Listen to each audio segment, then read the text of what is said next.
Lee Sin, the Blind Monk. Among the many spirits Ionians revere, none are as storied as that of the dragon. While some believe it embodies ruin, others view it as a symbol of rebirth. Few can say for certain, and fewer still have ever been able to channel the dragon's spirit, and none so completely as Lee Sin. He arrived at the Shojin Monastery as a boy, claiming the dragon had chosen him to wield its power. The elder monks saw flashes of its fire in the talented child, but also sensed his reckless pride and the disaster it could bring. Warily, they nonetheless took him as a pupil, though as others advanced, the elders kept him cleaning dishes and scrubbing floors. Lee Sin grew impatient. He longed to fulfill his destiny, not waste time on chores. Sneaking into the hidden archives, he found ancient texts describing how to call upon the spirit realm, and chose to flaunt his skill during a combat lesson. Brashly, he unleashed the dragon's rage in a wild kick, paralyzing his learned instructor. Consumed with shame and banished for his arrogance, the young man set out to atone. Years passed. Lee Sin wandered far to distant places, benevolently aiding those in need. Eventually, he reached the Freljord, where he met Udir, a wild man who channeled the primal beasts of his homeland. The so-called Spirit Walker struggled to control the powers that warred within him, and Lee Sin began to wonder if controlling the dragon was even possible. Sharing a need for spiritual guidance, the two men forged a bond, and he invited Udir on his journey back home. The two were dismayed to hear that the Empire of Kha'Zix had invaded and occupied Ionia.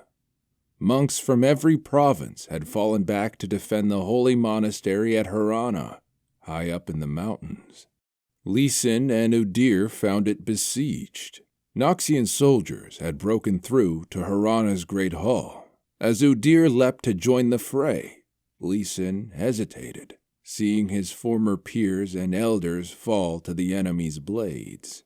The wisdom of Harana, Shojin, so much of Ionia's ancient culture, all would be lost. With no other choice left, he invoked the dragon's spirit. A tempest of flames engulfed him, searing his skin and burning the sight from his eyes. Imbued with wild power, he crippled the invaders with a flurry of breakneck punches and rapid kicks, the untamable spirit flaring brighter and hotter with each blow. The monks were victorious, but Lee Sin's desperate actions left the monastery in ruins, and his vision would never return. At last, in the blind darkness, he understood that no mortal could ever bend the might of the dragon spirit to their will completely. Devastated, agonized, he bound a cloth over his sightless eyes and tried to stagger away down the mountain paths. But the surviving elders stopped him. In forsaking all desire for power, their disgraced pupil was finally ready to begin anew. Although they would not forget his previous arrogance, the monks offered absolution.